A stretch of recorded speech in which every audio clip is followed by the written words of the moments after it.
Өмнөх бичлэгээр Аяр нь хамгийн шилдэг дархан вулканусаар дугаарт сэлэм хийлгэхээр болсон.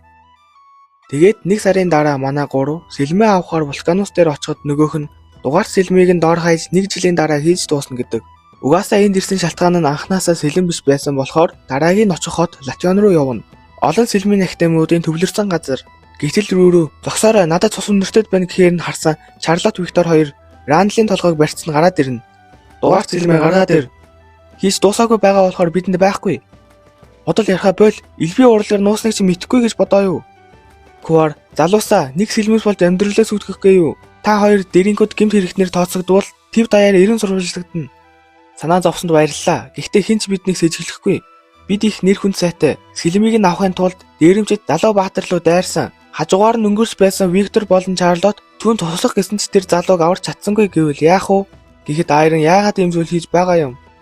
Энэ хоёрын дугаарт сэлэм нь ингэж их улаарад байгаа шалтгаан нь дугаарт сэлэм эзэмшсэн хүн болгонд мастер болно гэх сургалаас болж энэ хоёр сэлмийн мэргэжилтэн болоод бүхэл бүтэн 30 жил өнгөрсөн ч мастрын ханыг давж чадаагүй. Тийм болохоор дугаарт сэлмийн төлөө бүхнээ хийн. Гэсэн Аяр нь тэр хоёроос чөтгөрийн нэрийг мэдэрсэн чинь тэдэн дээр хэн нэг нь ирнэ. Тэр нь Ариун хаан тулсын хар баатруудын ахмад Игнет Кресенсия. Игнет, Шарлот Виктор та хоёр хязгаарыг давлаа. Энэ бол миний та нарт өгч байгаа сүүлийн боломж гэсэн нөгөө хоёр толдохоор бэлдсэн.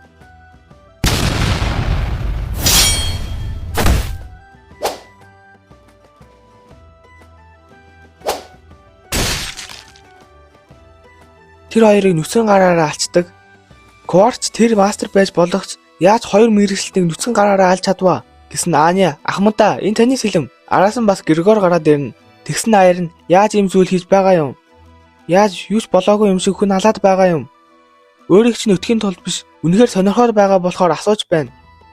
Аяр Ферера, өнөөдрөөс эхлээд би чамайг хар баатруудын гишүүнээр томилж байна. Татгалзаж байна гэсэн Игнет Аярны доторхойг харснаа зүрхэндээ төмөртэй залуугийн талаар надад мэдээлэл ирсэн. Ингийн нэг төмөр биш.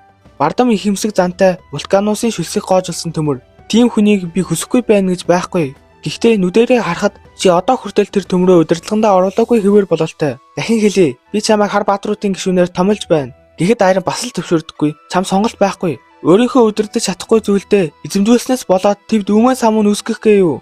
Гэсэн рүүрөө орж ирээд өмөрсөн ч Игнетийн царайнаас айгаад Аярны ард ороотгдог. Тэгээд Аяр нь өөрийгөө батлахын тулд Игнеттэй халз тулалдахаар болно.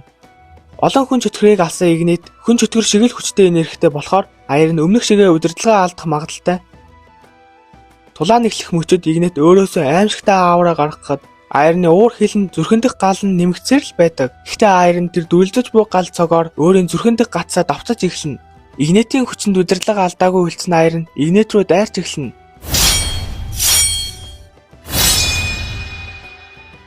Би тэнцвэрээ олох хэрэгтэй. Тулааны дундор хаашаа хараад байгаа юм бэ?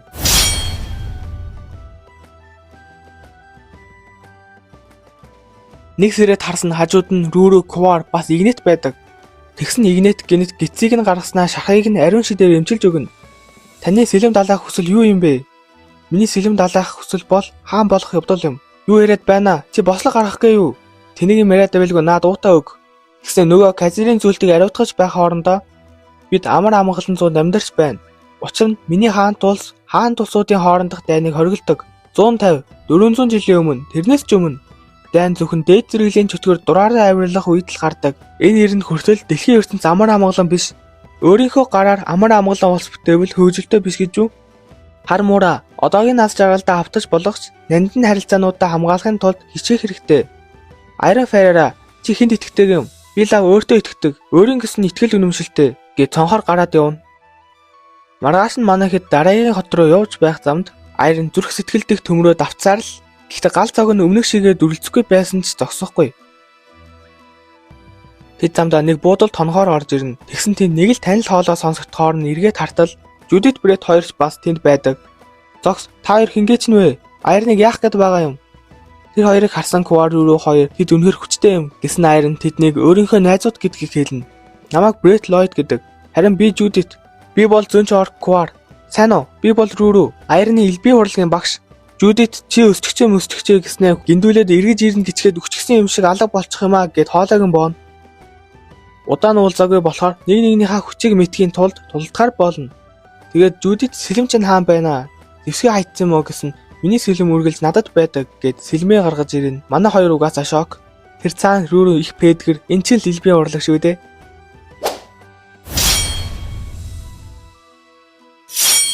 Тулаан дундуур өөртөөх нь арга барилыг ашиглахыг харсан Брэд тэсэлгөө бас гүгээд орно.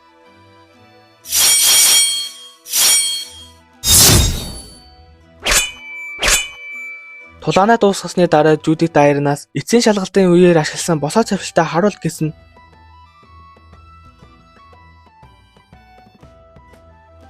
Итмээргүй юм аа. Өмнөхөөс хурдан нарийн болчихож дахиад үхтлээ бэлтгэл хийж байжээ. Дараа нь явж байгаад Рүрүү Жюдит дээр очиод чи өстө хүчтэй байсан шүү гэд бэлэг өгөх гэсэн. Жюдит нөгөө хоёр дээрээ очсноо хар муур азгуудлыг дагуулдаг. Би харагдчихвал яана гэсэн. Рүрүү надад сонсогдоод байна. Оройн нөгөө хоёртоо сэлэм далайч буй залуугийн зүүднээс хойших бүхэл зүйлийг хэлнэ. Чи их зүйл туулжээ. Чиний биш зүүдний чин залуугийн хүсэл тэмүүлэл байсан гэдгийг сонсоод булхтуулсан мэдрэмж авсан ч бодоод үзэхэд чи сэлмээ далайхаас өөр зүйл хийдгүй залууг давхын тулд өөхөх гэж байгаа юм шиг бэлтгэл хийсэн байна. Тийм урт хугацаанд гав ганцаараа бас Брэд бидэнтэй хамт аялаач гэж асууна. Айрн тэднийг эвтэй байж чадах болов уу гэсэн чинь хоорондоо бүр амар яриа нийлнэ. Бас Жюдит Рүрүүгээс азгуудал дагуулдаг муур гэж хэлсэндээ уучлалтгүй. Маргааш нь явж байх замдаа Айрон Ковар Рүрүү 3-ыг хаашаа явж байсныг нь асуухад Затян гэсэн Жюдит тэр хогийн газар руу дахиж явахгүй гэдэг. Учир нь тэнд халз тулааныг хоригдчихсан. Сэлмийн урлагийн нахтай юм манай хоёрыг оруулаагүй. Алдартай сэлэмчид нь хүртэл ямар нэгэн шалтак хийлээд уулзахгүй байсан. Ер нь бол ялагдах юм бол өөртөөх нь нэр төр унана гэдгээс найгаал. Тэгэхээр одоо хаашаа явах вэ гэвэл Партизан тэнүүлч сэлэмчдийн цуглардаг хот. 7 хоногийн дараа Жюдит Айрон хоёр бэлтгэл хийж байтал Жюдит авра сэлэм ашигладаг. Гэтэ энэ нь яг мастрын авра шиг хүчтэй биш. Зөвхөн баг зэргийн авра гаргаж өрсөлдөгчтэй дарамт мэдрүүлж чадна. Брэд би авра ашиглаж сурсныхаа дараа ухаарсан. Айрон аль хэдийн авраны илэрхийлэл болон төвлөрлөг эзэмшчихсэн. Бидэн гурваас сэлмийн мастер болох хамгийн магадлалтай нь Айрон байх гэж бодно. Тулааны дараа Брэд хурж ирснээр өөрсдийн тулаандаа дүгнэлт хилэлцүүлэг хийж эхэлнэ. Оройн Айрон хоол идэхгүйгээр бэлтгэлээ хийхээр гарсан Брэд Жюдит хоёрч бас араас нь гарна. Гадна Айрон мастрын зүв байж хүнийг дуурайгаад байх нь ямар ч утгагүй. Би өөрийнхөө арга барилын цөмийг олох хэрэгтэй гэж зүүдэнтэх залуугийнх нь босоос авчилт болно. Коронод сурсан сэлмийн эрдэм хоёрыг цөм болгоод Брэд Жюдит хоёрын арга барилыг хослуулснаар өөрийн арга барилыг төгс болгох гэж оролдоно. Маргааш нь Айрон Жюдитийг ялж чадна. Жюдитийг харсан Ковар гайхалтай их галын энерги биеийг нь хочиж байна. Ийм төрлийн хүмүүс ялагдах дургүй гэж бодно. 2 хоногийн дараа Жюдит шарандаа Айроныг ялж чадна. Тэгээд твийн баруун хэсгийн хот болох Партизан дээр ирнэ. Ковар руу 2 буудал руу явсан бол Айрон Брэд Жюдит 3 Хирам сэлмийн урлагийн нахтамд ирнэ. Энэхийн захирал Хирам тэднийг их гоё угтаж аваад тэр 3-тай халз тулалдахаар болно. Эхлээд Айрон тулалдахаар болдог. Бас нэг хэмтэхгүй гэд модон сэлмээр тулалдахаар болно. Тулааны эхлэмэгц Хирам нэг сүртэй хэр хүчтэйг чинь харъя л да гэд дайраад орсон. Духан дундуураа ганц хусуулаад ухаан алдчихна. Дараа нь Хирам тэдний Кроногоос ирснийг сонсоод ихэнх сэлэмчдийн хүсэл бол мастер болох. Гэхдээ дундаж сэлэмчдийн мөрөөдөл бол мэрэгжилтэн болох. Тэгэд бүр Партизан дахь сэлмийн академийн захирлууд бүгд мэрэгжилтэн. Манай гуравтаа тулалдаж чадхаар нь ердөө 4 хавцаа. Гэсэн ч манай 3-ыг ялж чадхаар байхгүй. Гэвч энэ 3-ыг ялж чадхаар нэг хүн бий. Олон нийтэд танигдсан 100 мастрын ард орох хамгийн хүчтэй нэг нь. 101 дахь хамгийн хүчтэй сэлэмч нь Jet Frost. 2 хоногийн дараа манай хэд Jet Frost-тай тулалдахаар харшид нь ирнэ. Гэхдээ тэнд Jack Frost-тай тулалдахаар олон хүн ирсэн болохоор шалгалтанд тэнцсэн хүмүүсийг оруулна гэдэг. Тэр шалгалт нь Айрны өмнө өгч байсантай адилаар хүчний хэмжүүрийг цохино. Хирам захирал төрүүлж ороод цохиход оноо нь 12,000 давж чадна.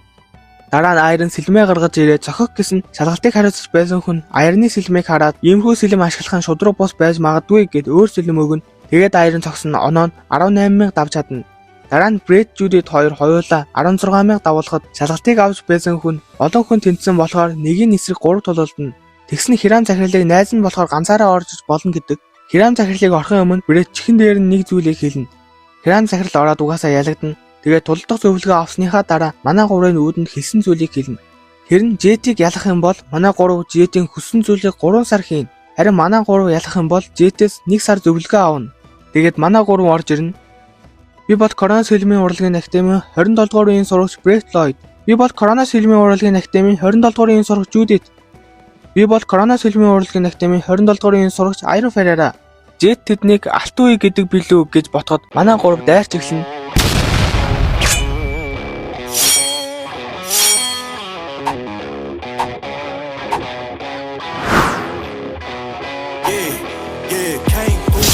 'cause you know I got the sauce. Got the presence on me, I can't ever take it off. That's why I came country boy stepping. Yeah, I'm country boy stepping. Country boy stepping. Yeah, I'm country boy stepping. Yeah, they can't get like me. Rocking boots and white tee. On my cuff link, something like a Jet Iron-тай нэгэн эсрэг үлдсэн болохоор өөртөө итгэлтэйгээр эхний дайралтыг чи хий гэж хэлнэ. Энийг нь сонсон Жюлит Брэд хоёрын илэг нь хөсч байгаа юм чинь. Iron ч босоод авшилтаа хийхээ өмнө тэр бүх хүчээ гаргаагүй байхдаа бидний дайралтыг хаасан. Тэр үнэхээр хүчтэй. Бид тийм гайхалтай хүнээс нэг сар сурах боломж байна. Юу ч болсон энэ боломжийг ашиглах болно гэд дайрах гэсэн нөгөөч нь буугаад өгчдөг. Маргааш нь тэднийг татах хүчийг шидээр өөрчилж болдог өрөөнд авч ирнэ. Энд бэлтгэл хийснээр авраа багтаамжаа сайжруулах боломжтой. Тэр ард нь байгаа чулуунуудыг нөгөө тал руу зөөнө. 3 цагийн дараа Jet бэлтгэлийг нь харахаар орж ирнэ. Гэсэн манай гурав чулуунуудыг зөөж дуусгаагүй байгааг хараад ингэж зүйлийг хийж чадахгүй гэсэн үнэндээ 3 дахь зөөж байгааг нь туслан хэлнэ. Jet Iron-д идэвхтэй тулалд өрсөлдөгчөө ашиггүй байрлалд оруулж шах гэж зөвлөгөө өгнө. Ийхүү зөвлөгөө авч бэлтгэл хийх сарын хугацаанд дуусна. Jet тэдэнд дараа нь очихоор төлөвлөсөн газар байхгүй бол нотлог нутг руу очиод үз гэж хэлнэ. Калиар таан тулсын бахархал болсон улааны талбар тэнд нэг чадварлаг сэлэмжэн гарч ирсэн. Чадвар нь гайхалтайгаар өссөн. Тэр бол Илля Линдсей, нотлох нутгийн одоогийн авраг.